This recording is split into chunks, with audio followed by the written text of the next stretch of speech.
everybody, I'm Tom Vasel. I'm Zee Garcia. And we're here to talk about Gen Con 2015.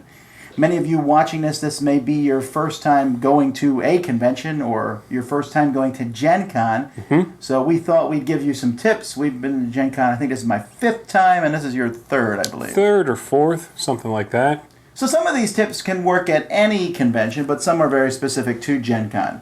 Gen Con is a gigantic board gaming, role-playing, tabletop gaming convention that's held in Indianapolis each year. It's only a week and a half away. From us recording this, yes, and it is huge. We are talking around 50,000 people, 50,000 plus.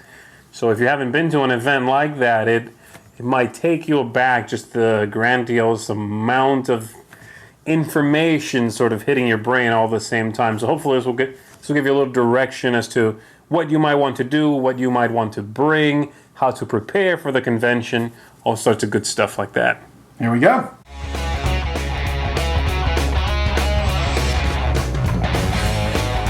One of the first things you might want to worry about and you want to be sure that you bring with you to this convention, or really probably any convention, is comfortable shoes, because you're going to be walking a whole lot. It's a really big convention center, and you'll probably be leaving it also for, things like meals and such. So comfortable shoes are a must and has to be at the very, very top of the list. I remember actually the first time I went to Gen Con, I wore a pair of brand new shoes, seemed extremely comfortable, but they were unproven shoes, and they ended up doing some real damage, actually, because I spent the weekend walking, and they were just not as comfortable as I was hoping. So take tried and tested shoes. Yeah, I actually recommend sneakers if possible, because like running sneakers, because you really go, I think my average is like 10 miles sometimes a day. There's that much stuff going on at Gen Con. Absolutely. Also, you should bring, obviously you're going to bring your phone and a charger for your phone, probably. But you should consider bringing some sort of backup battery for your phone. And the reason for that is you're going to want to maybe communicate with other people. You're going to want to maybe take pictures and video and things while you're there. Right. And you will be surprised at how fast your battery runs out, especially in some of the bigger halls where the signal keeps checking. I found that every year my battery runs out consistently. But once I have the backup battery, no big deal. I can charge it halfway through the day or whatever. But that's what I would bring. Right. Also make sure that you bring cash. Now that might seem obvious, but a lot of people just don't carry cash anymore. And a lot of the vendors there will take a credit card, but many of them will not. You will need cash to do a transaction with them, to buy what they're bringing. So, figure out what your budget is and bring that cash with you so you have it. Give yourself maybe a little emergency money also, just a buffer. It's important to make sure you do that before you get there so you don't have to go fishing for an ATM or something like that while at the convention. It's not as bad as it once was. It used to you needed cash for everything. Right. And nowadays I think cash is the exception, but you don't want to get caught out of that. Also, some exhibitors sometimes give a discount when you give them cash. Okay, great. So make sure you bring luggage that seems obvious, but when you pack for a trip and I'm going to be there 4 or 5 days, I only need enough clothes. Oh, I can bring everything in a carry-on. But if you're going to bring home games, make sure you have a nice suitcase. And a suitcase that can hold games without getting destroyed. I would also recommend bringing some sort of bag to carry around the convention center. Now, not a huge, bulky bag, because that will irritate everyone around you. Right. But a bag that can hold some games, because when you buy games, the vendors might give you bags. Many of them don't even have bags. So the cloth bags are fine, but sometimes they'll give you bags that rip into your hands, plastic bags, and it can be kind of a pain. And then the hall is so big that you will have you can't just quick run them back to your room. The closest rooms are very far away. Yeah, absolutely. Speaking of the hall being very big, make sure you plan ahead for things like snacks, a water bottle, things like that. So bring that with you. Once you go in that space, if you're anything like me, you will lose sense of time and place, and you could be in there for hours and not realize that time has gone by with all of this information. So bring a snack with you, bring a water bottle with you. If you remember it before you hit the hall, then having it on you will help you remember, hey, I should eat something, hey, I should take a gulp of water here. If you get in there and say, oh, I'll get a water bottle in a bit, you're running the risk that you'll forget, maybe not feel so well later on. So plan ahead for that one. Snack, water bottle, whatever you need. And then also along those lines is medicine and vitamins. Now that seems, again, maybe obvious. I'm not talking about medicines that you need. I'm talking about, I always travel with travel Tylenol. Because you never know the difference in climate, the time zones, lack of sleep, whatever. So if you, maybe you need to bring stomach stuff too, if you're not sure about the food or whatever. Right. And vitamins, I swear by these now. I got sick at a convention once, never again. Well, you're going to be surrounded by, like I said, many, many thousands of people. You might be running into folks you haven't seen in a while, maybe, if you've been there before. If you're going for the first time, you're still in a massive room sharing the air with everybody. So I would recommend things like, for me, for example, I try to take Emergen-C, the vitamin C supplement, which is something just to boost me up so I don't get sick from shaking hands or something like that. If you're someone who likes to use the hand sanitizer, take some of that with you. So just plan ahead for things like that. Medicines, vitamins, Emergen-C, whatever you may need.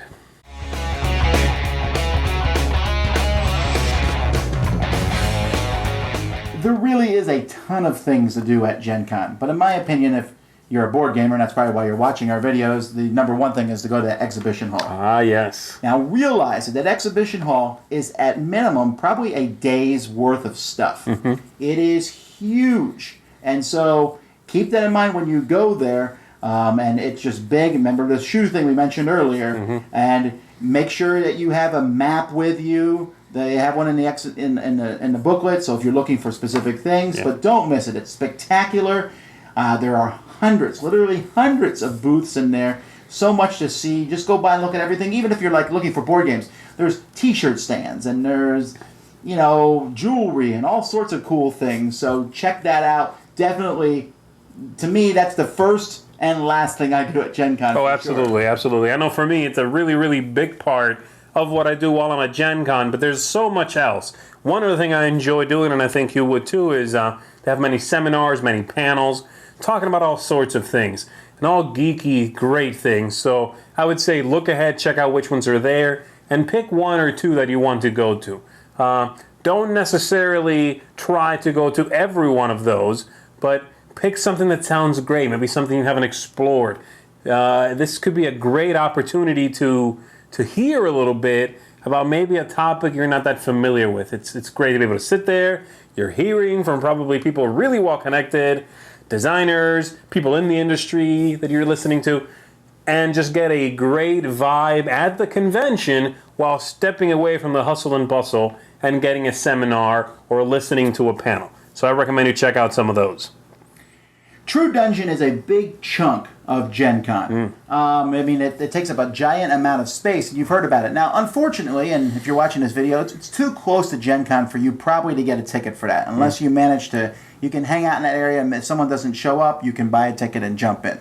That's always possible to do. And basically, it's a role-playing experience where you go through and you go into a room and they have puzzles that you solve. So if you like those puzzle-solving rooms, this is similar to that. Or there's combat, which is done by almost a shuffleboard style. It's very odd, but you go together with a big group of 10 people. And it's definitely an experience. It's not one I would recommend. I'm not going to do it every year. I've done it a couple of years. Because it's about $50 a person. And even more if you want to buy all those extra weapons. So that seems kind of pricey. Right.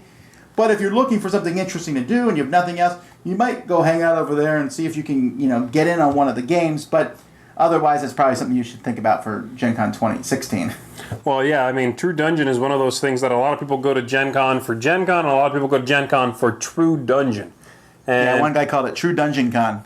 Yeah, it can definitely hook people, and that's all you go there to do sometimes. But it's a very unique thing that you might want to look into. One more thing you might want to look into is demos and demo areas while you're there. Now, there's two things really I'm talking about here.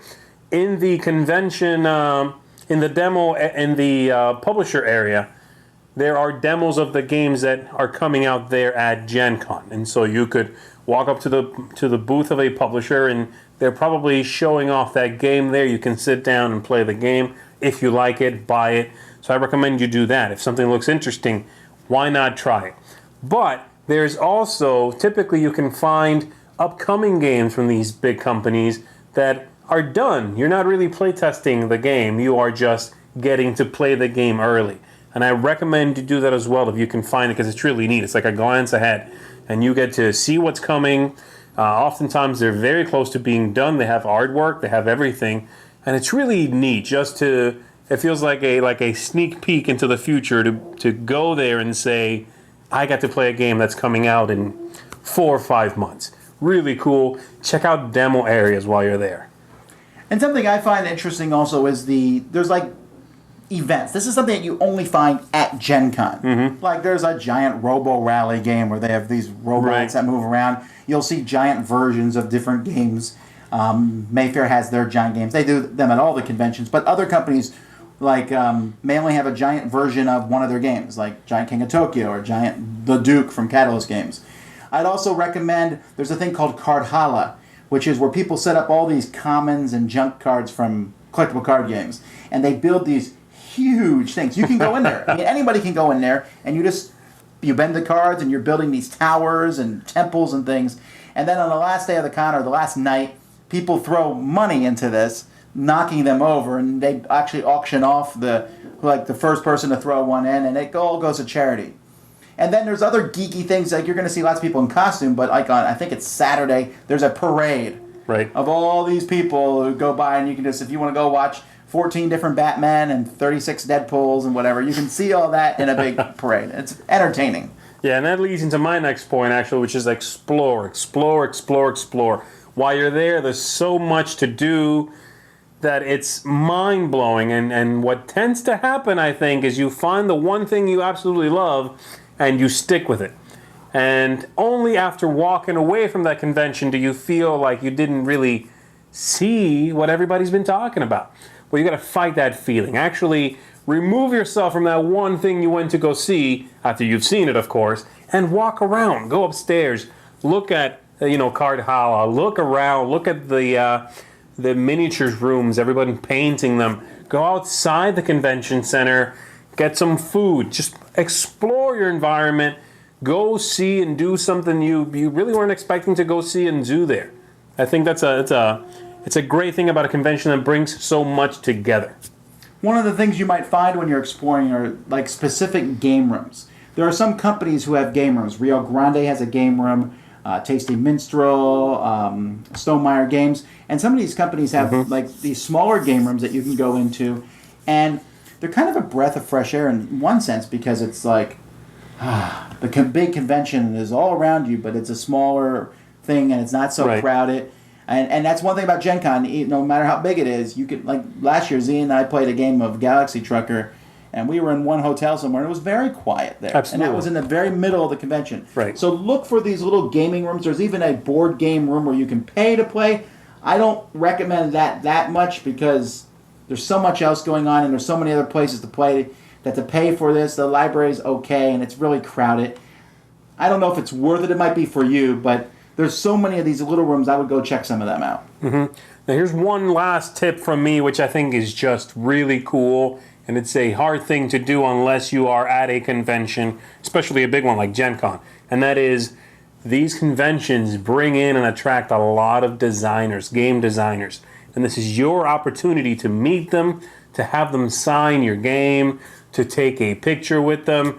And so I would recommend you look into the schedule for the booths and see if they're bringing someone in, when they're going to be there signing autographs, things like that, and take advantage of that opportunity, because it's awesome to have a game on your shelf signed by your favorite designer and have a picture of you and them together in the box. That's just cool. So look ahead and check that out. I think it just makes for an awesome memory and an awesome time.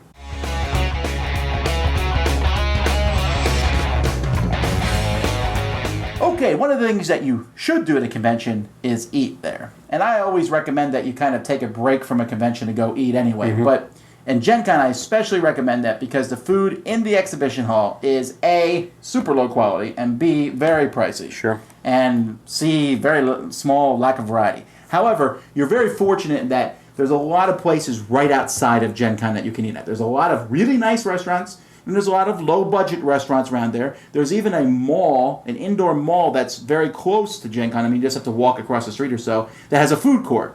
So you have a food court, you have these other places, and then a pile of food trucks show up. Right. Out there. And so make sure you go out and eat. Now, some comments on eating. If it's a nice restaurant, reservations aren't a bad idea. It's kind of close now, but you can still do that. For food trucks and other things, there's always going to be crowds. There's 50,000 people. So you're best off eating at unusual times. Right. Like for lunch, why not eat at 11? That way you can get there before the crowds, or wait till 2. For dinner, waiting till much later. I mean, 6 o'clock is a bad time to eat dinner. Sure. Because everybody's going to dinner at 6. The exhibition hall closes and they go. So that's what I would recommend with food. And he already talked about the snacks. So you might be able to skip a meal, but I'd recommend not skipping too many. All right.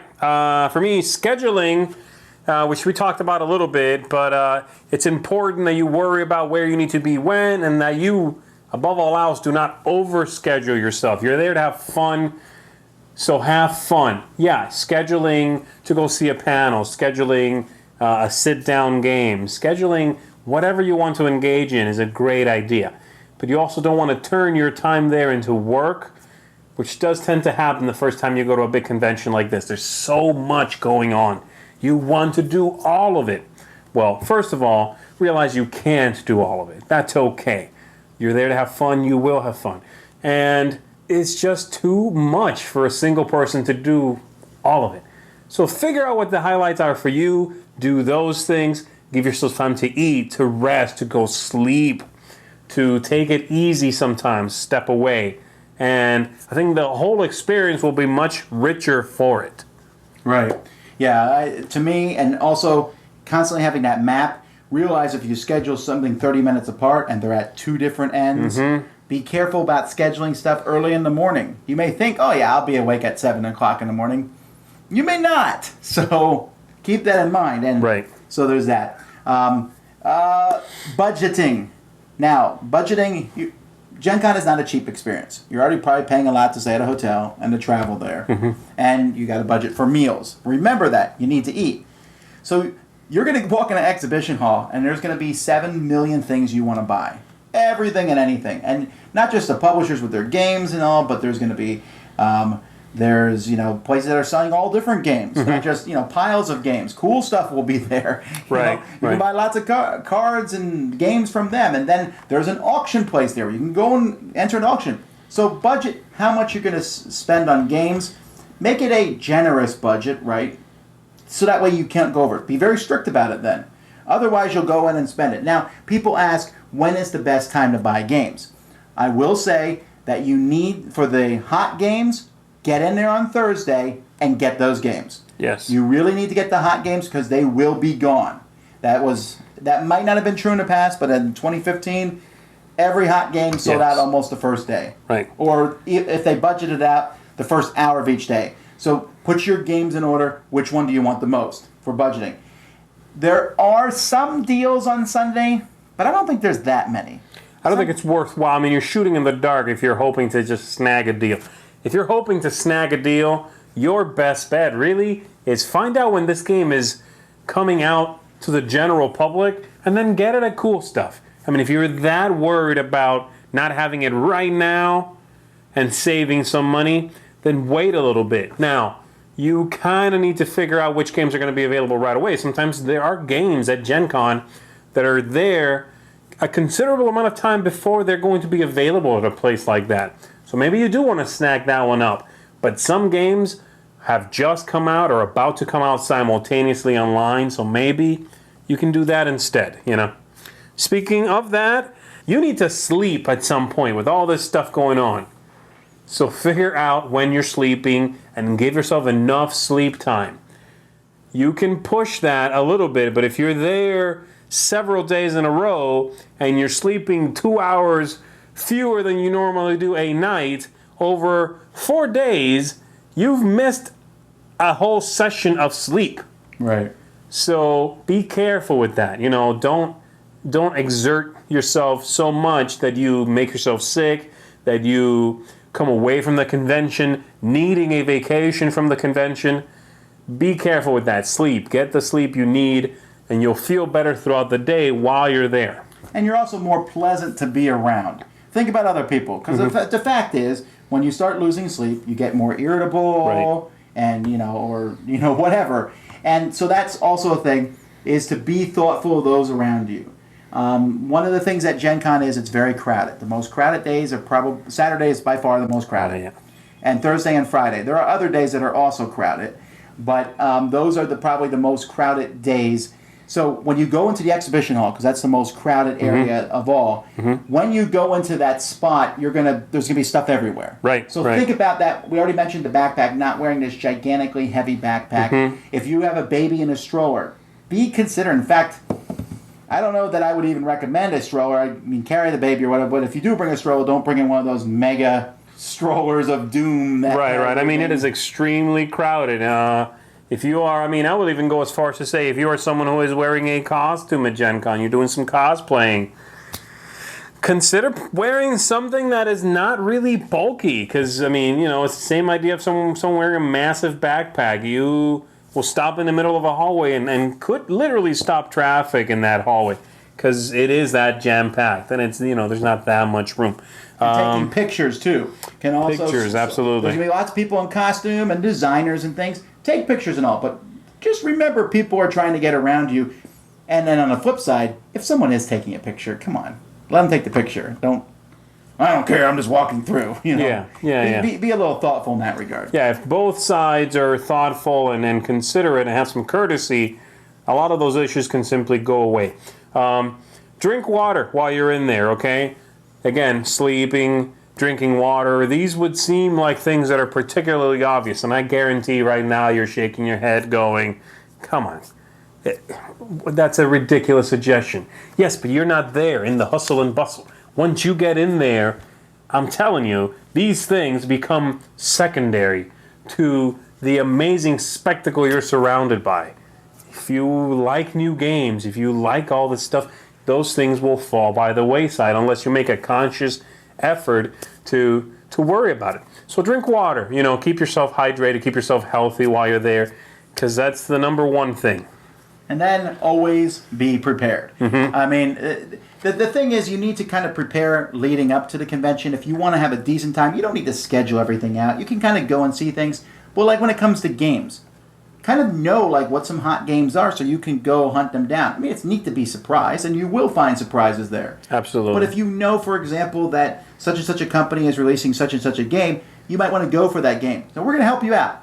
Next week, about halfway through next week, a week before Gen Con, we're going to do a series of videos where we talk about all the different games that are coming out. We'll give you our opinions on them. So I would recommend watching those and so you can see which games you think are worth getting. So those will be coming out. And there's other places online where you can do research on the games too. Sure, absolutely. And like I said before, do a little research on designers that are going to be there, people you might want to run into, get their autographs, things like that. Finally, come by and see us. We're at booth 3030. Easy to remember. We're in the back corner. But come say hi to us. We'll have a schedule up online probably and at the booth when different people from the Dice Tower Network will be there. We'll be there at different points during the day where you can get some of our promos and Dice Towers and things there also. So we hope that we can see you. If you see us, come by and say hi. Anyhow, we hope these tips were helpful. We'll see you guys at Gen Con. Thanks so much for watching the Dice Tower videos. Find more great videos and reviews as well as our top-rated audio podcast at Dicetower.com. You can also find other great shows at Dicetowernetwork.com. I'm Eric Summerer, and you've been watching The Dice Tower. The Dice Tower is sponsored by Cool Stuff Inc., where you can find great games for great prices. Cool stuff in stock. Check them out at CoolStuffInc.com.